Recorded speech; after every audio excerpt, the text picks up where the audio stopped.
various political affiliations.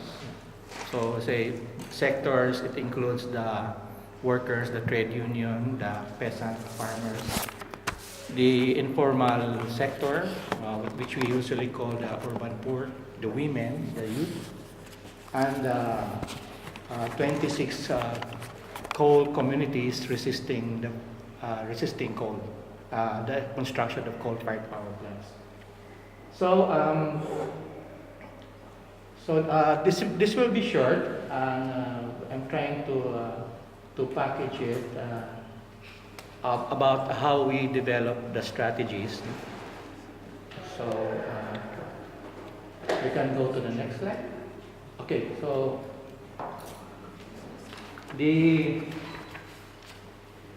I might stand here. So let's start first here on the coal sites of struggle. So important in our anti-coal strategy, the fight for swift transformation of energy, is the sites of struggles. And these sites of struggles are the communities resisting the construction or the operation of coal-fired power plants. So these sites of struggles, we do community organizing and also organizing the community fights and the struggles.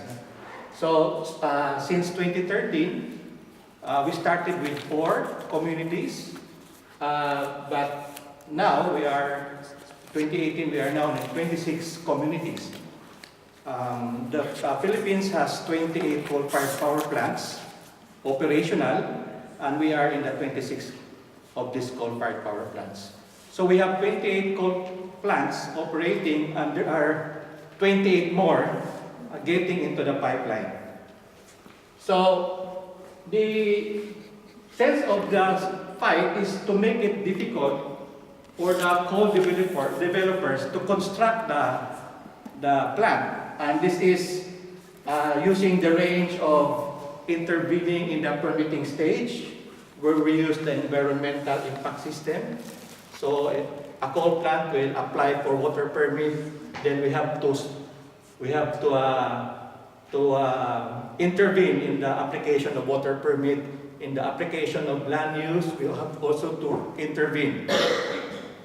Then we also, because the government agencies like the energy and the environment agencies are not implementing the law on Clean Air Act and the Clean Water Act, so we filed a Supreme Court case on continuing mandamus to enforce the implementation of the law. So we partially won in the case, but the Supreme Court absolved the Department of Environment of its duties on implementation of the Clean Air and Clean Water Act.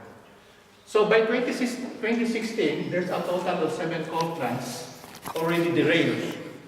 And this is equivalent to 2.67 gigawatts of coal capacity. So in every strategy that we develop and assess, we try to build on as a form of a political accumulation. So by 2017, we intervened in the power supply agreement. So this is an agreement, a financial instrument between a coal plant, or those who will deliver the energy from coal to a distributor, to what we call the utility. And the problem in the Philippines that the power supply agreements are very, very not transparent. So there's a problem in terms of how it was approved, and there was an intervention, and we were able to stall for more than 2 years the power supply agreement of a huge utility in the Philippines called Meralco. So until now, it's an ongoing battle, it's an ongoing campaign. And that's the reason we were able to examine the importance that the importance of intervening in the power supply agreement.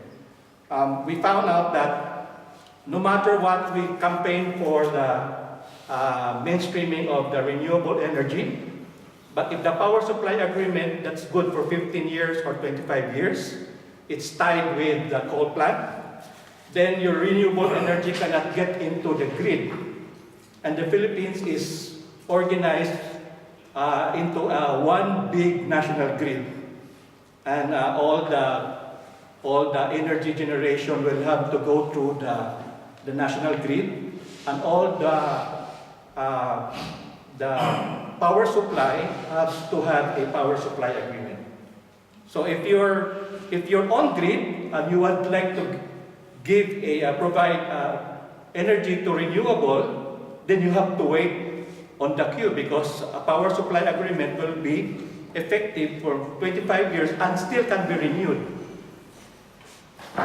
Then we intervened. We found out that the International Finance Corporation funded the expansion of coal in the Philippines through a financial intermediary. And these are 19 coal plants, equivalent to 9.66 gigawatts. So this is still a continuing campaign that we are doing. So we are building on the essential importance of the sites of struggle. Without the sites of struggle, we cannot build more of our strategy. Then the Asian Energy Network, which it was convened this early part of 2018, helped us to develop our cross-border cooperation in relation to the fight on stopping the coal finance coming from Korea, Japan, and Europe and US. And not only about the coal finance, we also work with the Indonesian groups and 11-11-11 to look at the coal value chain. Because 70 to 80% of coal being used in the Philippines is coming from Indonesia. So this year, we're doing campaign on the pollution and environmental standards, because we are now attacking those plants that are existing. Then we're working with the local government units for this government to pass a resolution about no coal resolution or a coal-free resolution, and there are already 9 local government units passing a coal-free resolution. Then we are also working with the human rights movement in the Philippines, because our campaigners and the communities resisting coal are being attacked by those pushing for the coal-fired power plants, and also because of the policy of the government, the Duterte government, of attacking those critical to its program. So these are the elements of the strategy, but one important thing that I would like to emphasize is the scale and scope, which for us is very important. Without the scale and scope, we really cannot challenge the state who is really pursuing the policy of coal expansion.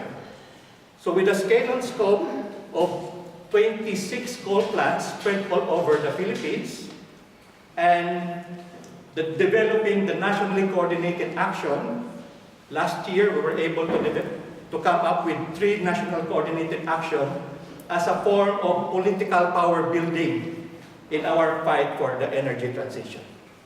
That's all. Thank you. Thank you.